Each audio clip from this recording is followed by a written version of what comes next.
Good morning, ma'am. My name is Marjorie Galema Diganyan from BSIT to A WAMAD, and I am here to explain the 10 equation of probability. So, finite additivity.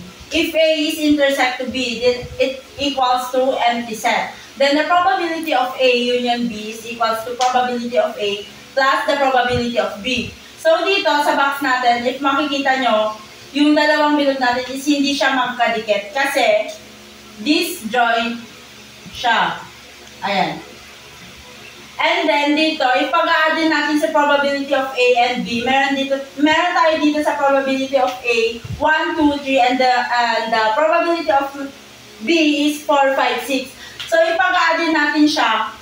It equals to 1, 2, 3, 4, 5 and 6. Ayan siya. Ito na ang magiging result niya. Go.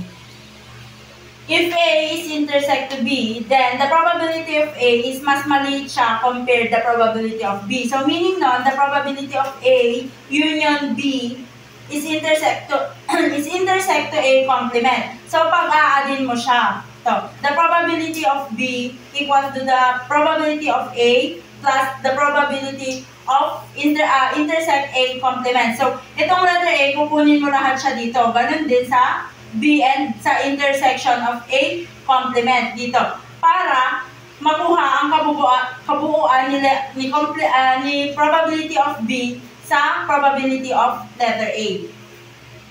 The probability of A union B union C is equals to the probability of A plus probability of B intersect to A complement plus probability of A complement union B complement and union C. So dito kukunin natin yung buong A and buong B. And yung A complement is dito dahil ito yung pinag-i-intersectionan nilang dalawa. So yung C is kukunin mo rin siya lahat. For example, C and union which is yung pinag-i-intersectionan nilang lahat. And union B and union A. So that doon natin makukuha ang probability of A complement, B complement, and C. The probability of an event. So the probability of an event is equals the number of favorable outcomes over the total number of outcomes. So this is the basic form of probability. It is used when the outcomes are equally likely. For example, if you roll a 6-sided die, the probability of getting 4 is probability of 4 over 1 over 6. So number 5, addition rule for non-mutually exclusive events. The probability of A union B is equals to the probability of A plus probability of B minus probability of A intersect to B. So if the event A and B can both happen, subtract the overlap intersection to avoid double counting. For example, let the probability of A is equals to 0.5 and the probability of B is equals to 0.4 and the probability of A intersect to B is 0.2. So the result will be probability of A union B is equals to 0.5 plus 0.4 minus 0.2. So the total result of this is 0.7. So number 6, multiplication rule for independent events. The probability of A intersect to B is equals to the probability of A multiplied by the probability of B. If A and B are independent, the probability of occurring is the product of their probabilities. For example, tossing a 2 coins. The probability of tossing a 2 coins is heads on both. It is equals to 1 over 2 multiplied by 1 over 2. So the possible outcome is 1 over 4. Number 7, complement rule. The probability not A equals 1 minus probability of A. If the probability of event is not happening 1 minus probability of it happening, for example, if the probability of rain tomorrow is 0.3, then there will be that it will not rain is probability no rain equals 1 minus 0.3. So, the probability that it will not rain is 0.7.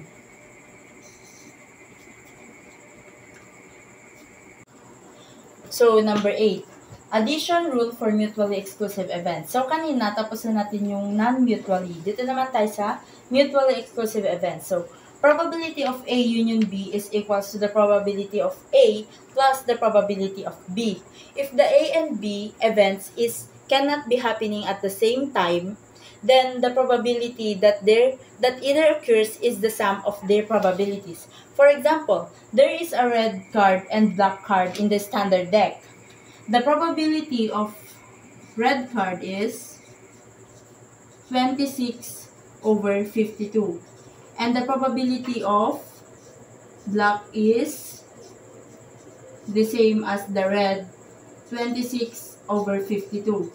Then it will be probability red or black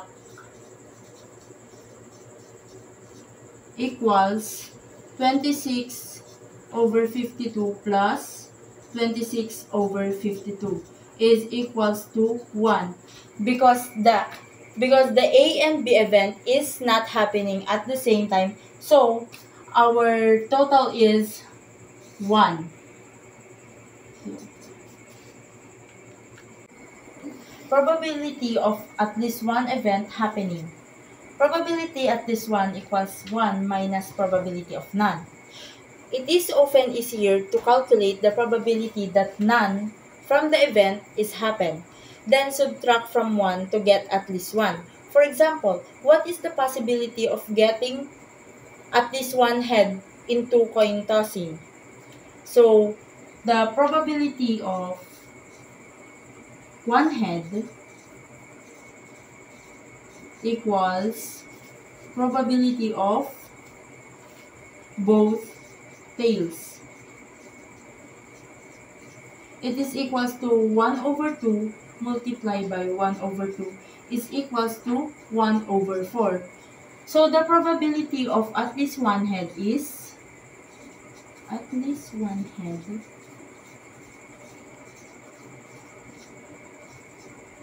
equals to 1 minus 1 over 4.